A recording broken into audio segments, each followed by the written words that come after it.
MrBeast's record-breaking recreation of Squid Game is stirring up a lot of controversy. People are saying that it is tone-deaf, too much of a copy, and that it's unoriginal. Vice even published an article that accuses YouTube of becoming a home for copycat entertainment. A home for recreation, but not creation. Make sure to subscribe to the channel. We're trying to get to 500,000 before the end of the year. How close are we? Are we close?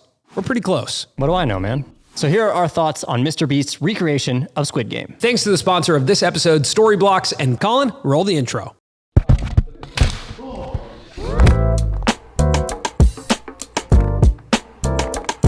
One of the best parts of this video was that there was so much anticipation for it. I mean, as soon as the show came out, people started comparing it to MrBeast. I brought in a bunch of my subscribers and gave them a chance to win tons of money. It almost felt like a holiday blockbuster release. The second it was released, I was ready to watch it. Really? Yeah, and from the second that I clicked on it, I could tell immediately that this was, even aesthetically, a very different video than what he normally does. I actually thought that was one of the most exciting parts of it. The cinematography, the VFX, the pure look and feel of it, that it felt like a movie. And being a huge fan of Squid Game, I don't even need any explanation really for what I'm about to watch. I'm just excited to see how he builds the sets, how the game plays out in his version.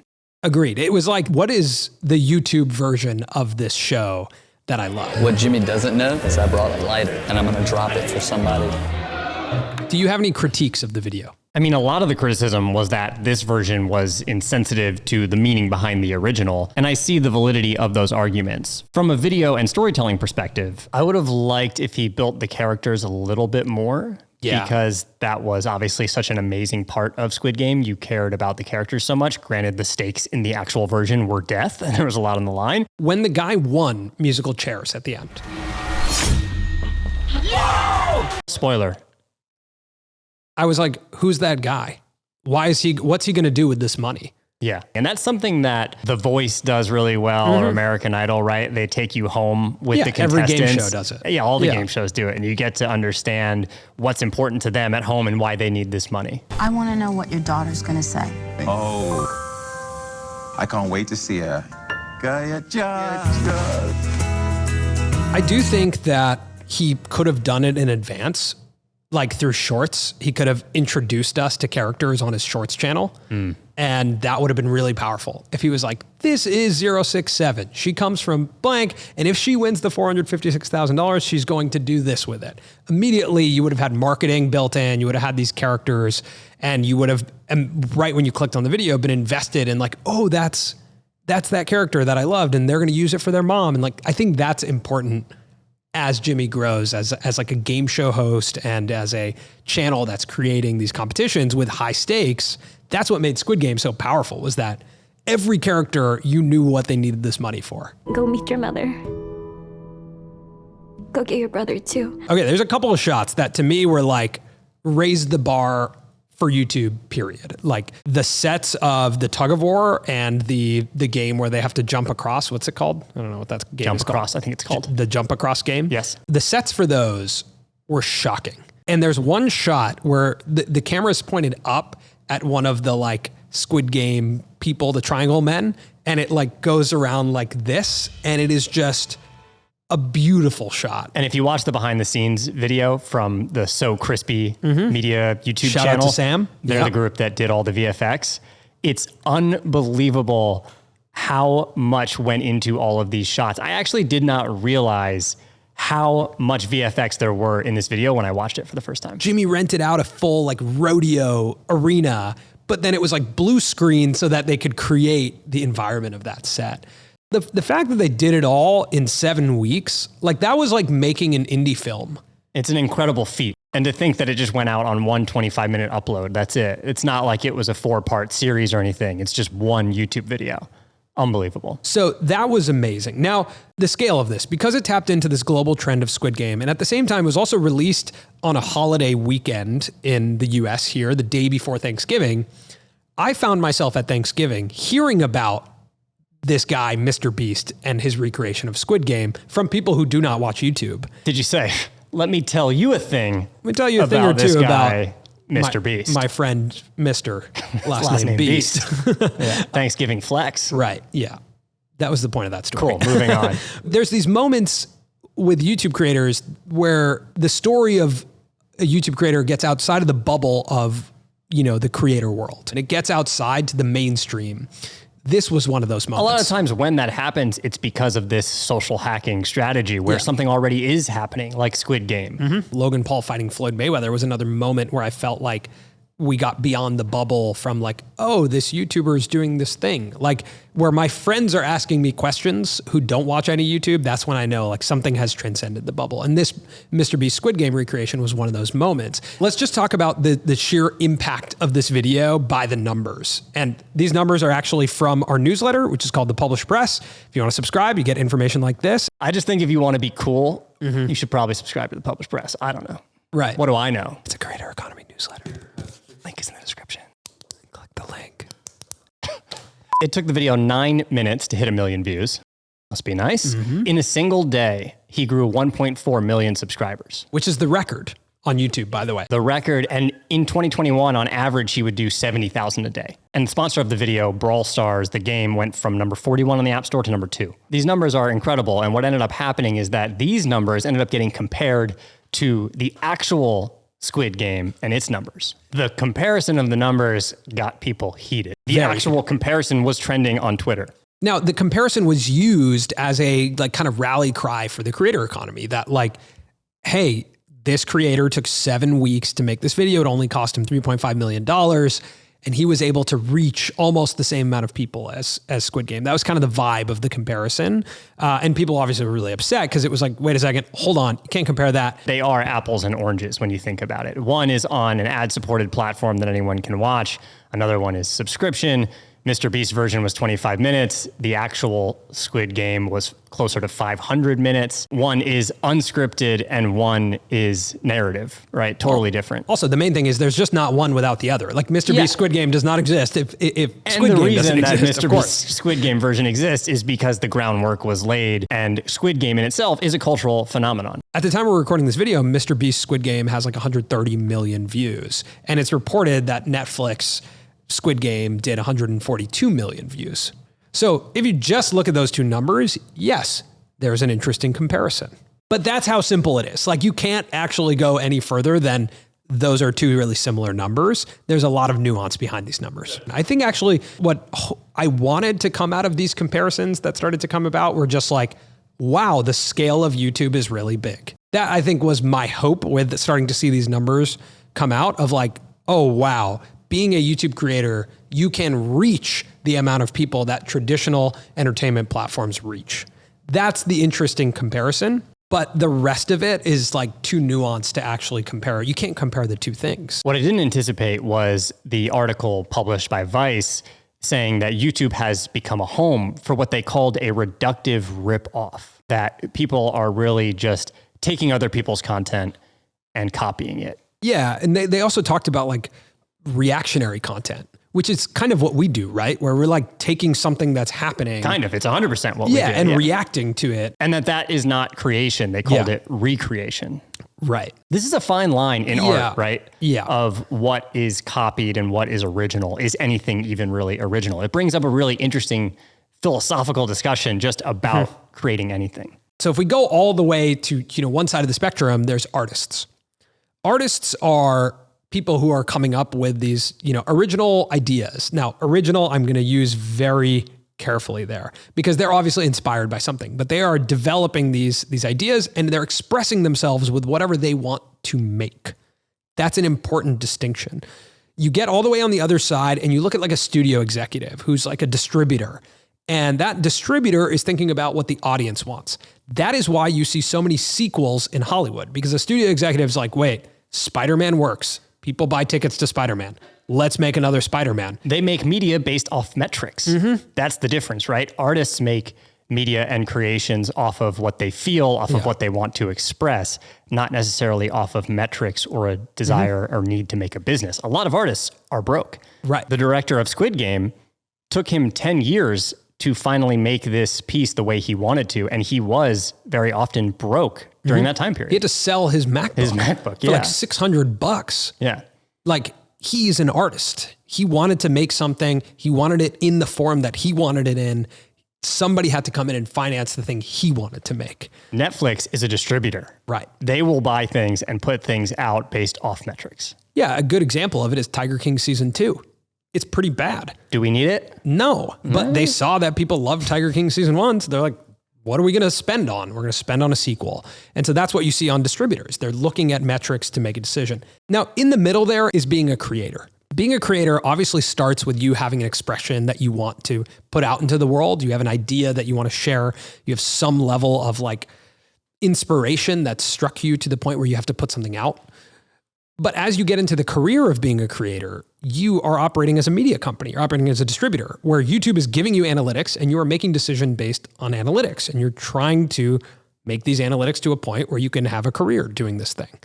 So I think it's important to understand the differences between what's happening. Like, you know, creators and YouTube is more on the side of being a distributor or a media company than it is on the side of being an artist. And that's why a lot of creators will talk about things like Squid Game, right? Because they know that metrics will back that up. If we rely on viewership, and that's a business metric for us, it's a safer bet to talk about something that a lot of people want to see. We talked about this on the Waveform podcast with Marquez Brownlee.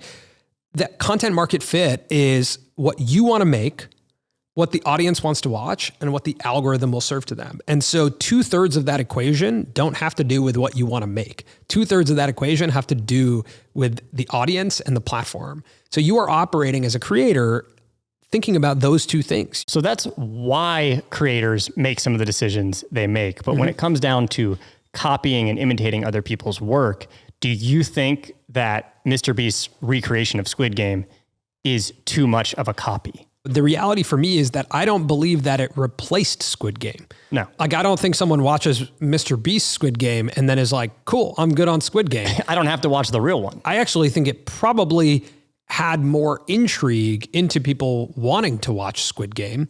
And also, I think he put like at the end, like kind of a credit to the original filmmaker and like an honor to them. And obviously, massive shout out to the creator of Squid Game. We took huge inspiration from the show, and I genuinely appreciate you. It's a parody and it taps into the fandom. And the creator of Squid Game actually did watch. And said he loved it. I think the exact quote is, please, more of this. Yeah. I watched some of it. I loved it. It helped me to promote the show too. So please, more. I want more people to do it. Which I think, again, shows you that the line here was not crossed, in my opinion. That it doesn't replace the show. It taps into the fandom, and I think that's what a lot of people do. Like, I in the media business, like, that is what people do. There is a problem on YouTube, though, with people who do copy. We see it where Eric had a thumbnail where he's scaling the side of a building. And then someone took that thumbnail, took that concept, and just put their face on it. And that happens a lot. I mean, it happens to MrBeast. There was like a Russian MrBeast who was literally just plagiarizing what he was doing and like doing the exact same videos. And these people aren't making these recreations, these copies out of a passion to express themselves and climb up this building using suction cups. They're doing it because it's proven that a video like that can turn this into a career. Yeah. Right. That's why they're making that copy and that recreation. Now, this concept of originality versus like a recreation, this comes up a lot in art. The way he did it as a YouTube video, that is the part that's amazing. That's the original part. Red light.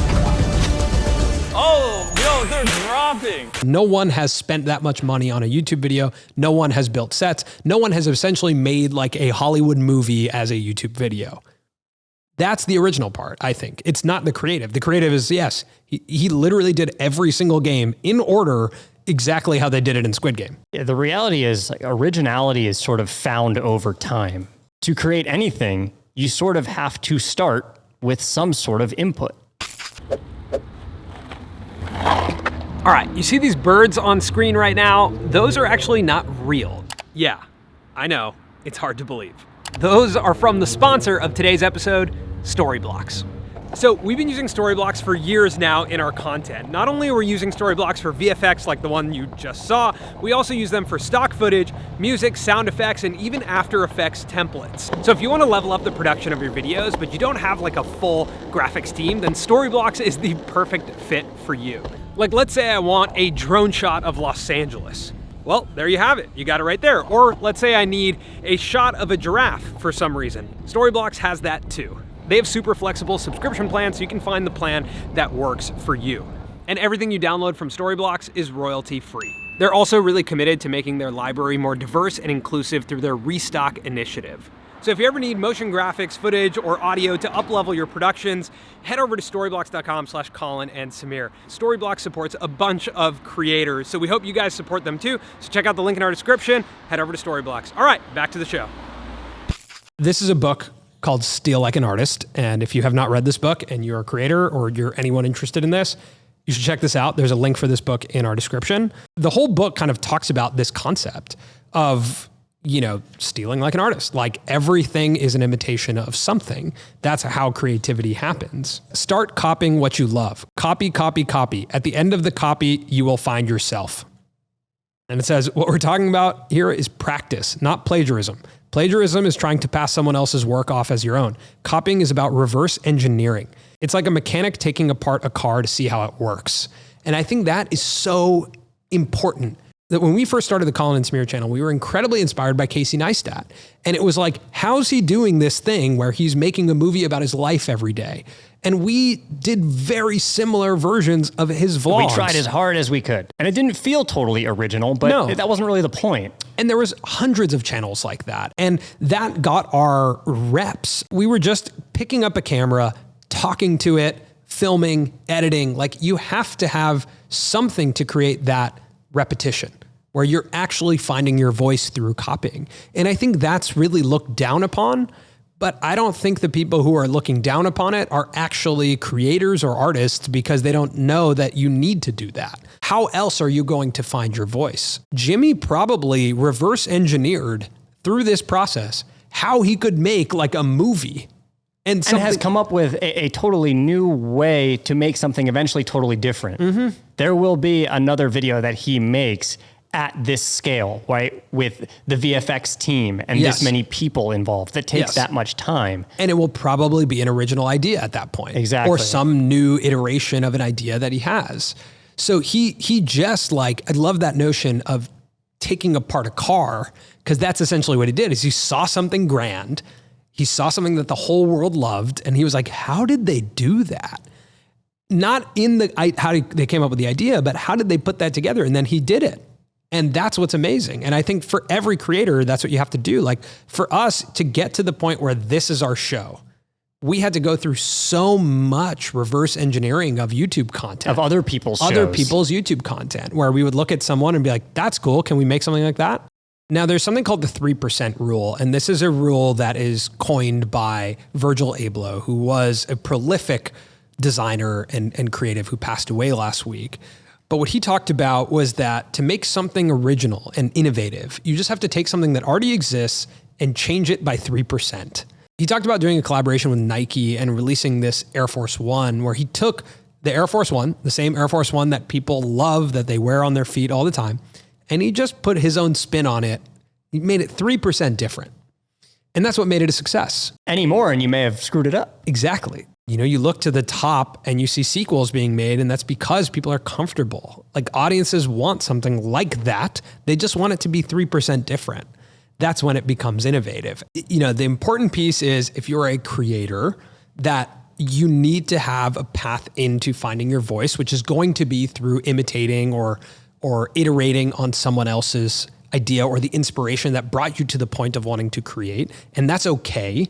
And then as an audience, I think recognizing that the reason a lot of this stuff is happening is because at scale, these people are in the business of creating things. And for them to actually find audiences, they have to make something that everybody loves and enjoys and put their spin on it. That's just what this is. Like, which is actually no different than what Vice did with that article. Exactly. It's their take, their spin on this overall trend. Mm-hmm. Yeah. For me, at the end of the day, the great thing about this MrBeast video is that it's never been done before like this on YouTube. The sheer existence of it will inspire other people to push the boundaries of what they are able to do on their channels or in their businesses. And that's what I think is important. I agree. And I think that the fact that a creator who started in his bedroom got to this point where he could invest $3.5 million into a single upload, that's the story that is really important here. The creator world is growing to a point that now the whole world is taking notice. People are investing in these videos. Audiences are watching. The scale is there. And this term creator is going to evolve from here. It's going to mean something completely different in the next couple of years, but it probably will be a lot more a part of our mainstream culture.